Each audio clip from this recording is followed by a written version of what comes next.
O programa Quarta Dimensão se encontra na telinha da TV Vila Velha, a TV que a nossa gente vê. O mestre respondeu à pergunta do moço rico sobre maneiras de herdar vida eterna. Por estranho que pareça, a lista saiu incompleta. Jesus não citou proibição de fabricar imagens e descanso no sábado. Os espiritualistas sabem por quê. O próprio mestre mandou o homem curado carregar a cama.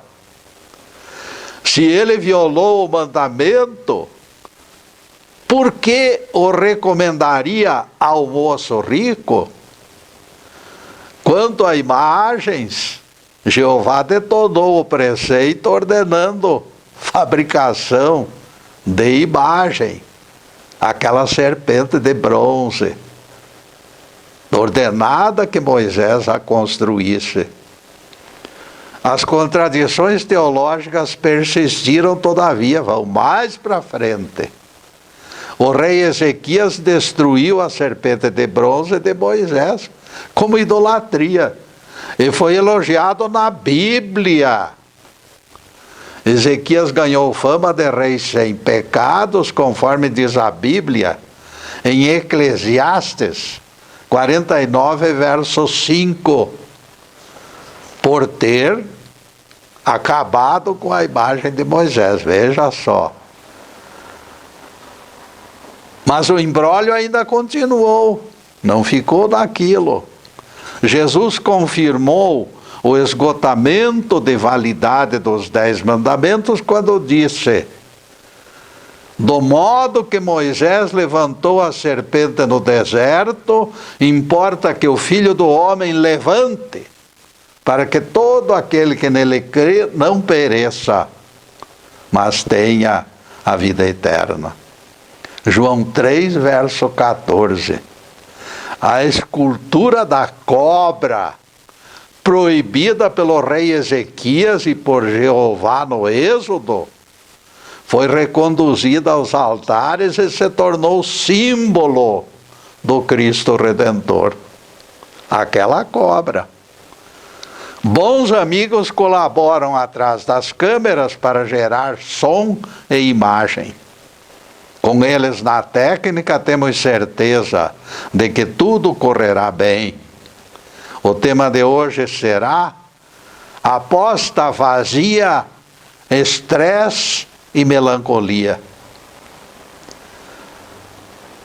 A meditação sempre foi ferramenta para os místicos, especialmente nas religiões orientais.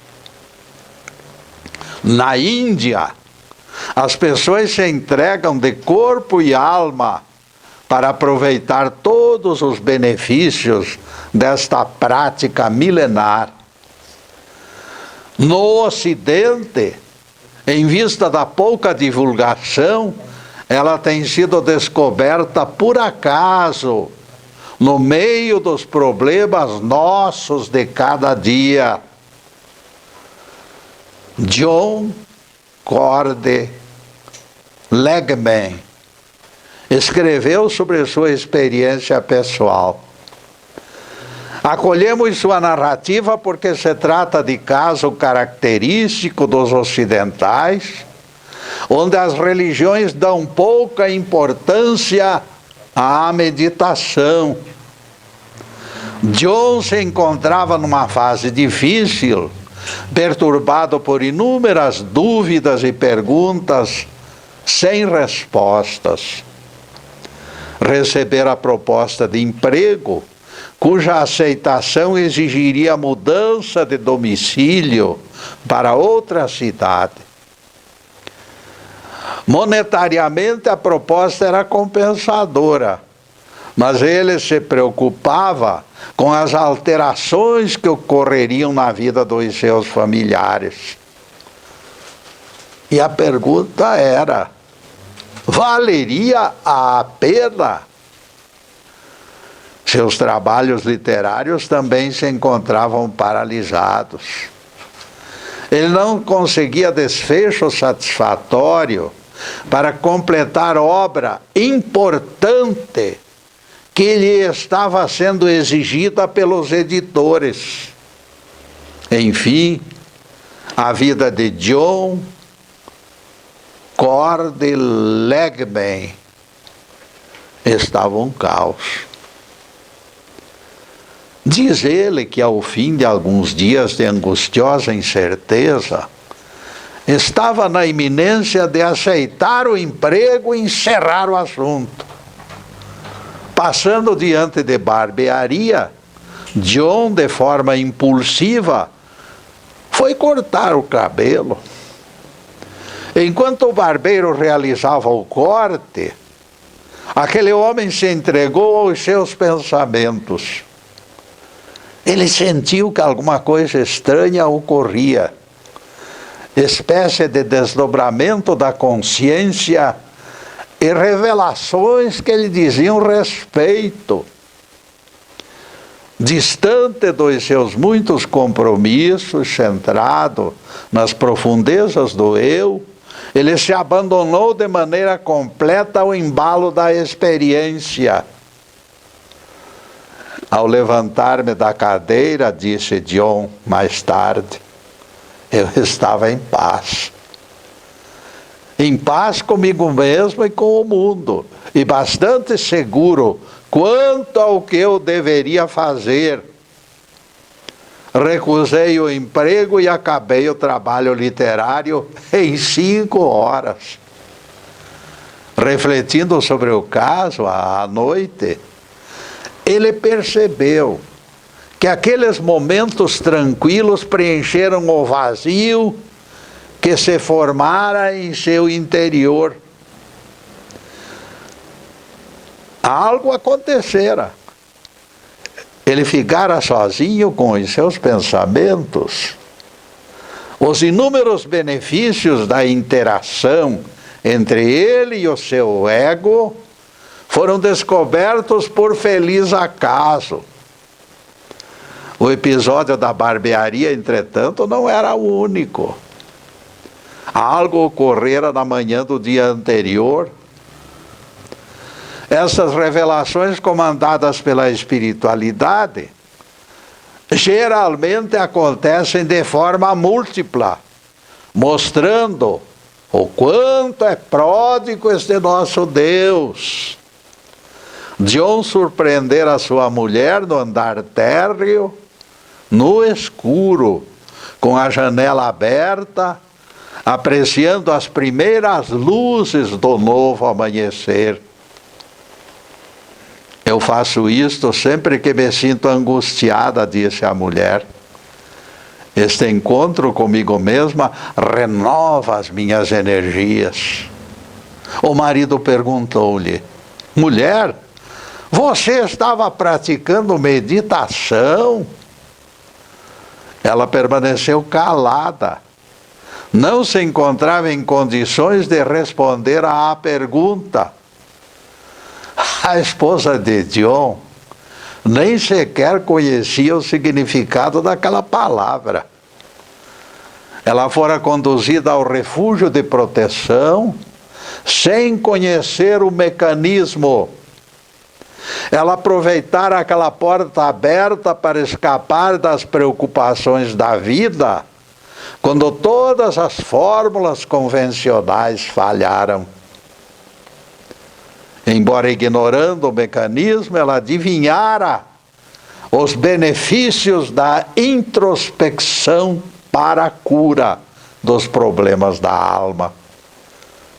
Jesus disse, vejam só, escutem com atenção, tu, porém, quando orares, entra no teu quarto e fechada a porta, ora a teu pai em secreto, e teu pai que vê em secreto te recompensará. Mateus 6, versículo 6. Embora o mestre Galileu tenha indicado o caminho da introspecção, Inúmeras pessoas ainda não entenderam a importância desta prática. Vale dizer que a lição não focaliza algo inédito. No Velho Testamento, onde Jesus foi buscar a experiência de Isaías, nós encontramos a introspecção como fórmula de sobrevivência. O velho profeta Isaías já recomendava: Senhor, eles te buscaram na angústia diante da tua correção e se derramaram em orações. Isaías 26, versículo 16. E o profeta pronunciou palavras que seriam repetidas pelo Mestre. Vai, pois, povo meu, entra nos teus quartos, fecha as portas, esconde-te, povo meu. Isaías 26, versículo 20. Nem Isaías nem Jesus falaram de portas materiais que escondessem seres humanos. Ambos falaram da necessidade de recolhimento interior. Ambos falaram da meditação para fortalecimento da alma. Quando os fariseus interrogaram o Mestre sobre quando viria o reino de Deus, ele respondeu: o reino de Deus não vem com aparência exterior, nem dirão, está aqui ou acolá, porque o reino de Deus está dentro de vós. Lucas 17, versículos 20 e 21. Percebam, meus amigos, o quanto Jesus é claro. Em vão se esforçarão os céticos, procurando o Filho do Homem aqui ou acolá. Romeiros em caravanas tentarão encontrá-lo visitando cidades sagradas, cantando hinos de louvor em templos incomparáveis, implorando mapas de localização aos sumos sacerdotes das religiões. Tudo será inútil. E neste inútil, caríssimos, nós vamos fazer a primeira interrupção no programa para os comerciais do canal, mas é um instantinho só. Daqui a pouco estaremos de volta.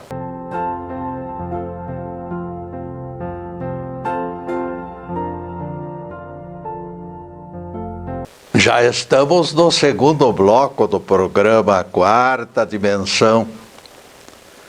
Por gentileza de bons amigos, nosso site está na telinha e convidamos vocês para acessá-lo. E ninguém deixe de assistir nossas 220 palestras no YouTube. Dentre tais palestras, corre na frente: Jesus ordenou o trabalho no sábado, que clareia horizontes da Bíblia sem algemas. Apelamos para que também você colabore conosco nesta cruzada de divulgação das Escrituras. Pergunta importante continuamos fazendo e a resposta não chega. Por que Jesus, com aquela pureza ética excepcional, ordenou violação do sábado, mandando aquele ex-paralítico curado por ele trabalhar, sem necessidade alguma? Em nossa palestra nós explicamos por que. Assista e você vai saber. O programa Quarta Dimensão é gravado nos estúdios Fernando Martins e é transmitido pelo Facebook Live TV Ponta Grossa. Nossos agradecimentos ao Fernando e ao Zube, que nos oferecem ótimas condições para a divulgação dos evangelhos. Em seguida, o nosso tema de hoje: aposta vazia, estresse e melancolia. Nós sabemos que tudo se resume em algo interior, porque foi o grande mestre quem disse: para quem gosta de espetáculos, talvez seja uma decepção. Eles dirão: aqui está acolá, não vades nem os cigais. É a recomendação de Jesus em Lucas 17, versículo 23. O verdadeiro sacrário, meus amigos, não são esses templos aí, faustosos, templos enormes, não. O principal sacrário é a criatura humana. Ela que carrega o Cristo no coração. Poderá carregar. E sempre o Cristo está por ali. Nós poderemos estar ausentes, mas o Cristo não. O sacrário é o interior da criatura humana e ponto final. Não serão as vozes das sibilas da vida, nem das pitonisas de plantão, que irão modificar esta verdade fundamental do Evangelho. E da Bíblia também. O reino de Deus está dentro de cada um de nós. O relevante, o importante, o verdadeiro são as palavras do nosso Rabi. E elas proclamam a presença do divino em algum espaço íntimo de todos os seres humanos. Podem até ser maus, podem ser bandidos, mas um dia eles vão compreender tudo. Elas proclamam a presença do divino em algum espaço íntimo, meus amigos. Veja que maravilha isto. É aqui, no recesso mais íntimo das nossas almas, que mora este tesouro de graças. Esta coisa que nós definimos com 2 sílabas, eu, muitas vezes fica perdida na confusão desta comédia a que chamamos vida. Aqueles momentos de autoanálise na cadeira do barbeiro serviram para John Cord Legman conseguir panorâmica dos seus problemas. Por que aconteceu aquela revelação intempestiva?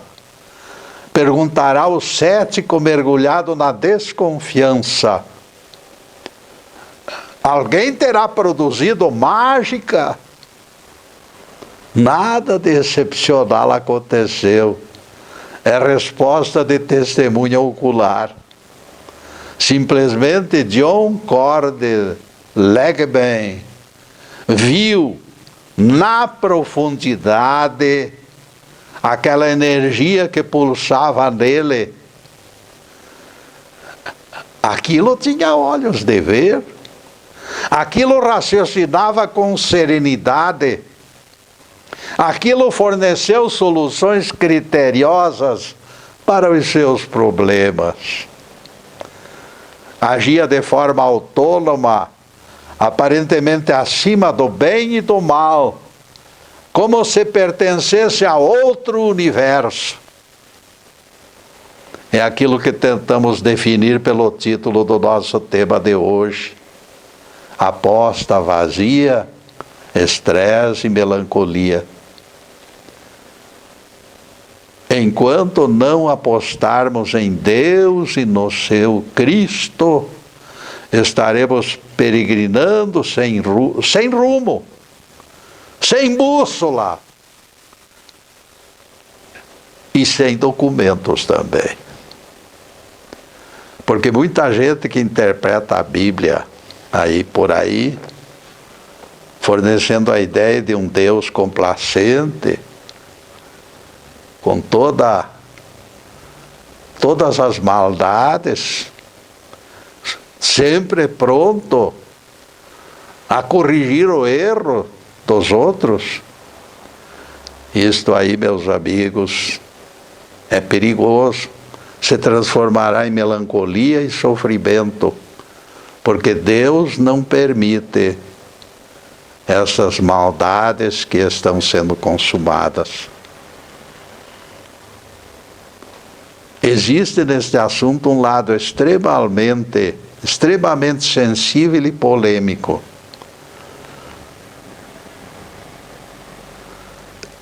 Eu resolvi abordá-lo mesmo sabendo que estarei mexendo em ninho de marimbondos.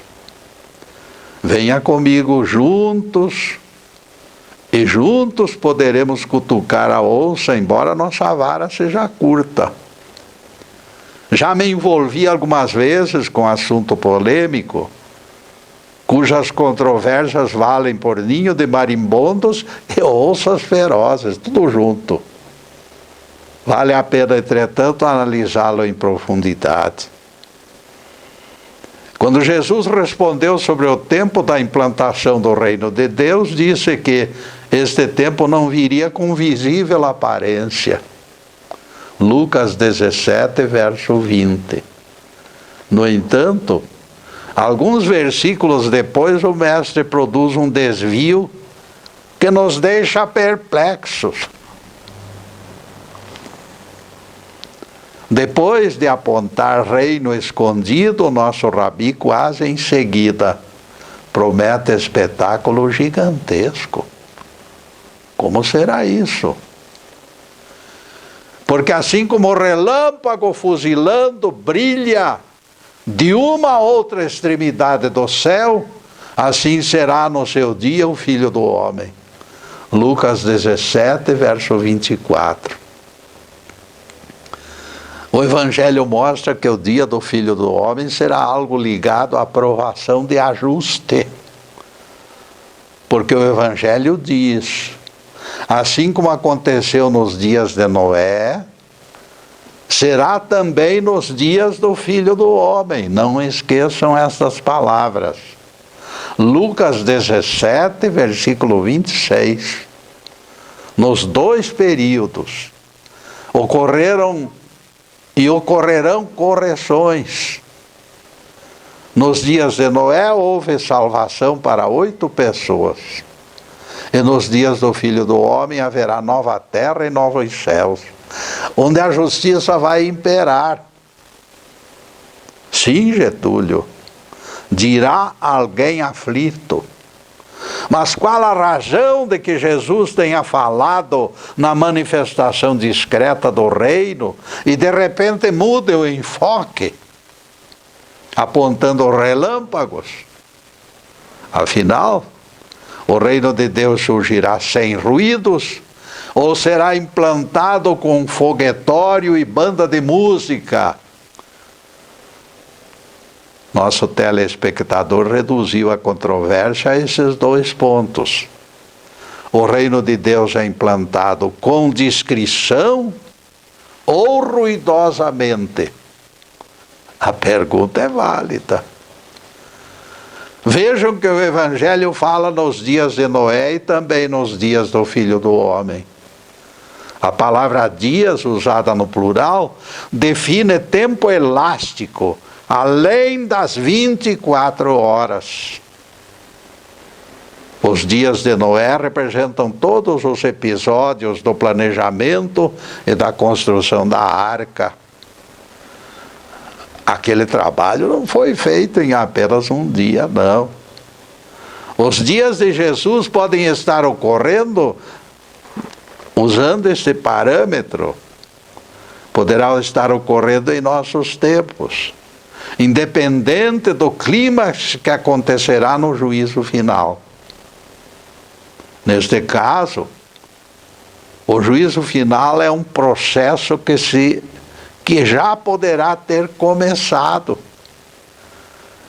É hipótese bastante viável. Poderemos agora, no século XXI, estar vivendo estes dias do Filho do Homem. É público e notório que o reino de Deus está dentro de todos nós.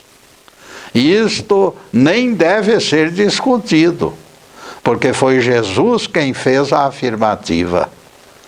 E Jesus sempre falou a verdade na hora da verdade. O reino de Deus, portanto, já se encontra no interior de cada criatura, onde fez o seu ninho sem alarde, nem aparência exterior. O que está faltando então?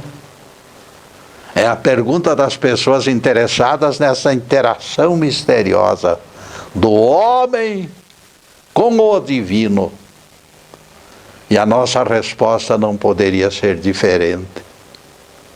Está nos faltando a percepção nítida de que o reino de Deus se encontra realmente no recesso das nossas almas. Como um pássaro estranho no ninho, o reino de Deus tem permanecido ignorado por nós, privando-nos da nossa maior riqueza em termos espirituais. Nós nos debateremos nas trevas da ignorância, enquanto não alcançarmos vivência absoluta do Deus presente.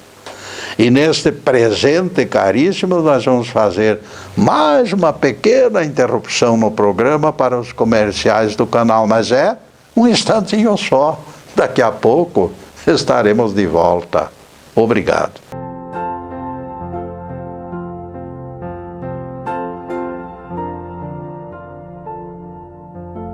Estamos retornando com o programa Quarta Dimensão, terceiro bloco. Anjo de Apocalipse voando baixo, esclareceu o profeta João.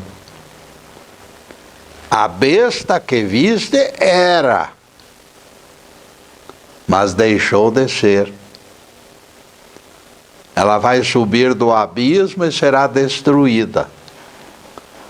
Os habitantes da terra se espantarão de ver a besta que era e não é mais. E ela retornará. Apocalipse 17, versículo 8, palavras do profeta João, contando a história. Vejam que a besta, ao emergir do abismo, perdeu malignidade. Foi destruída como besta e progrediu através da reencarnação. Progrediu como ser humano, agora complacente e amigo, feliz e em paz. Ninguém confunda, meus amigos, esses espíritos de humanos falecidos e permanecem lá nas colônias espirituais. Ninguém confunda com os chifrudos inventados pela teologia. Estes humanos, não aqueles inventados, são ensinados e redimidos pelo seu Cristo interno e perdem malignidade pelo aprendizado das muitas vidas. Porque você não pode entender uma criança que recebe 1 mês de escola e uma outra que recebe 5 anos. É diferente uma da outra. Nós dependemos de tempo e Deus nos dá esse tempo através da reencarnação. Não passamos de transviados. Nós todos nós fomos transviados e ainda continuamos com certas coisas que não está certa. Somos viventes transviados, mas transviados temporariamente. Cada vez nós nos tornaremos melhores. O mal é passageiro, o bem é eterno. Água mole em pedra dura, tanto bate até que fura. Quando entendemos que alguém era besta e deixa de ser besta, se define a força transformadora da reencarnação, e do nosso Cristo interno. O Apocalipse ensina e nós aprendemos. Podemos cair nos abismos da ignorância e até sermos considerados bestas, mas a escravidão terminará pelo conhecimento da verdade. O homem mais perverso do mundo será líder das trevas, enquanto ignorante. Mas como tudo é temporário, ele ficará livre através do quê? Através do aprendizado. Aprendemos em Apocalipse que a besta é mutante. A besta era e já não é mais. É aquilo que diz o profeta João. E depois desse pinguinho de doutrina, a continuação do nosso tema. Aposta vazia, estresse e melancolia. Esta incapacidade de perceber o divino em nós é a nossa deficiência mais prejudicial. Por isso Jesus disse: vida eterna é esta, que te conheçam a ti, único Deus verdadeiro, e a Jesus o Cristo, a quem enviaste. João 17, versículo 3. Colocado o imbróglio nesses termos, veremos que o caminho da escola verdadeira não é aquele do liceu e da universidade. Aqueles nos levam ao conhecimento do mundo e são bastante preciosos e importantes. Eles nos tornam sábios e doutores. Ao lado desses ensinos, entretanto, será indispensável penetrarmos os caminhos interiores das nossas almas na busca do conhecimento do nosso Deus. As palavras de Jesus foram claríssimas. Ninguém conquistará a vida eterna sem o conhecimento de Deus.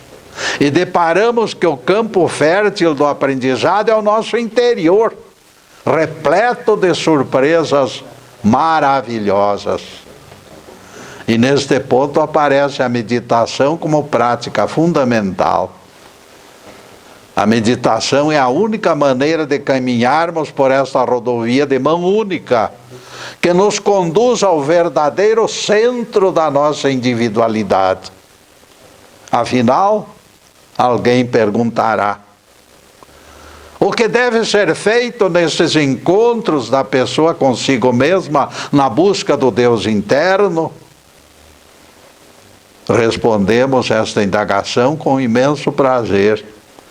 É fundamental mantermos os olhos da imaginação fixos no objetivo.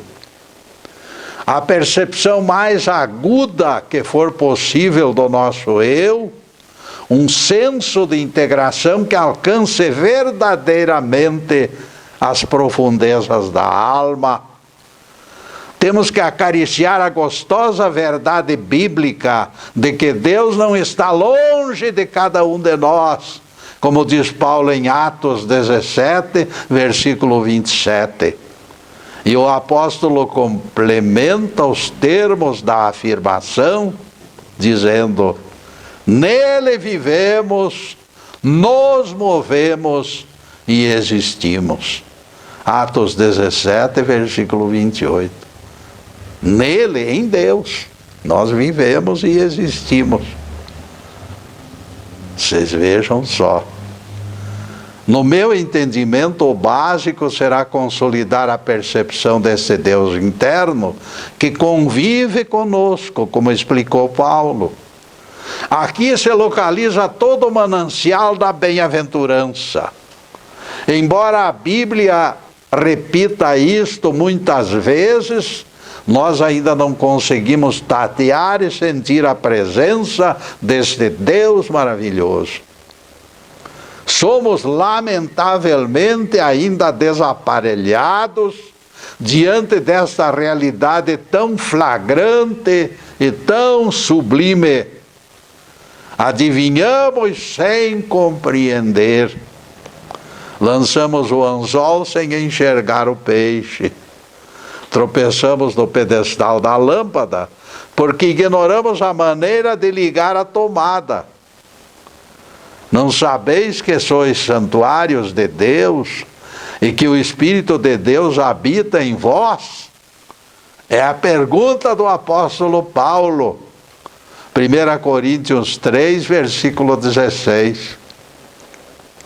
E alguém poderá nos pedir esclarecimentos. Acaso a plena consciência desta revelação de Paulo não poderia ser responsável pelo relâmpago luminoso apontado por Jesus? A plena consciência. Respondendo, esclarecemos que realmente esta vidência é um fenômeno excepcional. Ela justifica o entusiasmo de Jesus, dizendo da repercussão de norte a sul, de leste a oeste. Assim como o relâmpago brilha de uma a outra extremidade do céu, assim será no seu dia o Filho do Homem. Lucas 17, versículo 24. Na linguagem entusiasmada de Jesus, ele desenhou o dia da sua manifestação em cada ser vivente, como um fenômeno cósmico. Tratando-se dos tempos do fim, dos dias de Jesus, como diz o Evangelho, isto vai crescer em progressão geométrica. A maré da graça vai se derramar por todos os corações suscetíveis. Raciocinem comigo, amigos. O mestre disse que o reino viria sem estardalhaço, e essa é a verdade. Jesus não gostava de foguetórios. O reino de Deus não se manifesta com aparência visível. Foram as suas palavras. E assim, como explicar esta imagem do relâmpago que brilha de uma a outra extremidade do céu, contida em Lucas 17, verso 24? Terá ocorrido contradição no ensinamento de Jesus? Não creio nisto. De nossa parte, nunca aceitamos a menor restrição na doutrina do Nazareno. E aqui surge vós configurando a verdade. Será também dentro das criaturas que vai se operar este júbilo. Diz o anjo bendito que socorre o nosso raciocínio. Pensando desta maneira, tudo fica mais coerente. É no recesso das almas, no momento que acordarem, que o relâmpago aparecerá de uma extremidade à outra daquele céu pessoal discretamente. Cada vivente que for adquirindo olhos de ver, nestes dias do Filho do Homem, vai representar mais uma explosão de alegria. Não é a própria Bíblia quem diz que haverá festa no céu cada vez que pecador se arrepende? É a própria Bíblia quem diz. A festa vai ser grande no céu. No recesso particular de cada ser humano, a festa será tão grande que a própria terra ao redor vai tremer. Não será alegria aqui dentro, brilhando de uma até a outra extremidade do céu interior. Será apenas esta manifestação interior em nós. Vai ser um clarão enorme. Por que não festejar? Desde que o Criador pronunciou no sexto dia do Gênesis que estava criando alguém semelhante a Ele, a jornada pela unidade começou ali. Ali começou o homem a se fundir com Deus. Jesus podia dizer: eu e o Pai somos um. João 10, verso 30. E o Mestre estendeu a glória, apontando futuros beneficiados. Rogo também por aqueles que hão de crer por meio da tua palavra, para que eles sejam todos unidade. Tu, Pai, és em mim e eu em ti, para que eles sejam também um conosco. João 17, versículos 20 e 21. E aqui nós vamos fazer mais uma pequenina interrupção no programa para os comerciais do canal, mas é um instantinho só. Daqui a pouco estaremos de volta.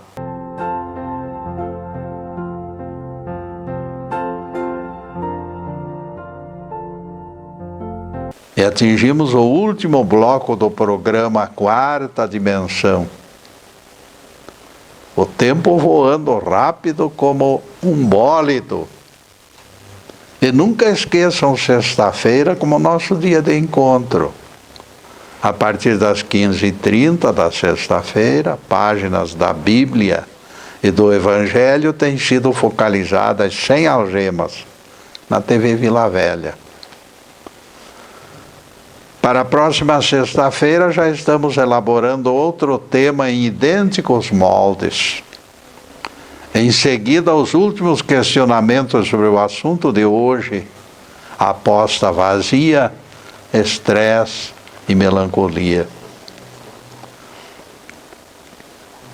A longa jornada do homem para o interior de si mesmo, em busca do seu Deus interno, talvez seja a tarefa principal de cada um de nós. Porque todos que estudam Bíblia, e especialmente o Evangelho, sabem que Deus está dentro de nós. Ninguém ignora isto. Intelectualmente nós conhecemos esta verdade. Isto não é suficiente, porém, caríssimos. Será preciso mergulhar nas águas do divino, vibrar com sua doce presença, ter consciência desta realidade sublime. Assim será justo que se comemore este término glorioso da jornada, que começou na criação há milhões de anos atrás, quando foi criado o homem do sexto dia. O dia da descoberta do Cristo no coração, quando isto se tornou consciência plena, deve ser data histórica. É o dia da independência do Espírito. E nunca esqueçamos que esse triunfo será devido pela prática milenar da meditação. É a meditação que vem orientando nossos passos vacilantes para dentro desse labirinto que se chama consciência superior. E aqui alguém poderá me interromper para perguntar: Getúlio, você iniciou palestra mostrando os benefícios da meditação no cotidiano das pessoas. Você apontou esta prática milenar como ferramenta de interação com o divino. E a pergunta é: que acontece de excepcional que explique tão grande desempenho? Em parte, amigos, é um processo de reunir forças dispersadas pela nossa distração. Milênios e milênios de marcha batida numa selva de interesses puramente materiais destroçaram nossas almas. É urgente a tarefa de reorganizar o espírito que as exigências do mundo dilaceraram. Este é o grande trabalho inicial da meditação: juntar os cacos dispersos e trazer de volta o nosso eu. Em segundo momento, meus caros, já refeitos, visitaremos centros de energia acima do nível de consciência normal e completaremos a grande tarefa. Algo eu acho primordial. O foco da nossa meditação nunca deve se desligar do espiritual e do divino. Deus e o seu Cristo constituem fonte de tudo. A meditação deve ser extensão da prece nossa de cada dia. Por isso ela deve estar alicerçada na rocha da verdade. Sem Deus e o seu Cristo, a meditação poderá ser boa, porém jamais atingirá a excelência da condição de ótima.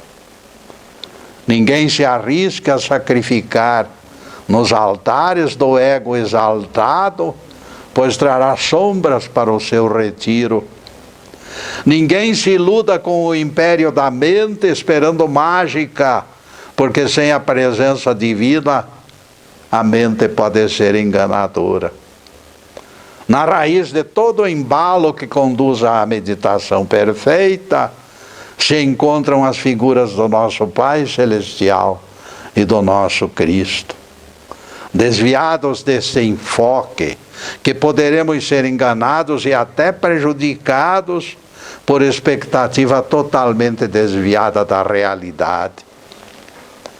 Porque Deus e o seu Cristo constituem nossos únicos guias seguros nesta jornada para o grande além de dentro. Quando alcançarmos a unidade com o divino prometida por Jesus, através da meditação, a saúde e o prazer de viver brotarão como consequência. O psiquiatra Otávio Benevides deixou escapar desabafo, alhures. O problema da maioria dos meus clientes, disse ele, é que perderam o contato com eles mesmos. Se retornassem ao convívio com suas reservas da alma, nem precisariam de médicos. Este é o grande mal, especialmente em nossos tempos. Infelizmente, geração adúltera e perversa perdeu o rumo da mística e está se afogando no materialismo. E na proporção da qualidade da interiorização do nosso pensamento, que a nossa vida se transformará para melhor. Na sua obra intitulada Meditações, o imperador filósofo romano Marco Aurélio escreveu: não existe lugar do mundo aonde o homem se recolha com maior tranquilidade do que em sua própria alma. O pensador antigo já conhecia o caminho das pedras. Ele sabia que quanto maior fosse a interiorização do pensamento, mais livre seria o vivente e mais saudável e mais feliz. Se alguém se encontra com o pé atrás, achando esta palestra exagero, eu peço que examine a vida de Francisco de Assis, por exemplo. Esta figurinha humana é exemplo de vida interior. Francisco meditava contemplando o mundo e as suas criaturas com amor em seu coração. Porque contemplar também é meditar. Francisco acreditava com fé ingênua, com simplicidade infantil, muito mais do que o poeta, muito mais do que o filósofo. O seu forte era o interior transbordante de ternura e a convicção perfeita de que Deus morava em seu coração. A encarnação de Francisco de Assis foi presente para todos nós, mostrando-nos que é possível enxergar Deus e sentir Deus. Lembremos palavras proféticas do Sermão da Montanha. Bem-aventurados os limpos de coração, porque verão a Deus face a face. Mateus 5, verso 8, palavras de Jesus.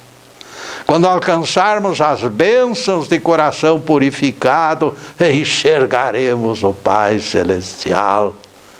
Através do espelho radioso de sua alma, o pobrezinho de Assis amava todos os seres vivos, até o fogo e o sol. Eu guardo profunda convicção de que o irmão Francisco teve na meditação o seu forte. Louvado seja Deus. Que o Senhor nos abençoe e nos guarde. Que o Senhor faça resplandecer o seu rosto sobre nós e tenha misericórdia de nós. Que o Senhor sobre nós levante o seu rosto e nos dê a paz. Louvado seja o nosso querido Deus Pai. Louvado seja o santo nome de Jesus, o nosso Cristo. Obrigado, Deus. Obrigado, Jesus. E vocês, meus amigos, além desta câmera, recebam as minhas vibrações e o meu pedido ao Pai, ao nosso Jesus, para que ampare todos, especialmente os enfermos e todos os seres humanos, coitadinhos que estão perturbados pelo sofrimento. Que Deus ampare e anime a todos e que Jesus possa colocar amor em nossos corações, porque o amor é a verdadeira senha de salvação. Muito obrigado, meus amigos, e boa noite.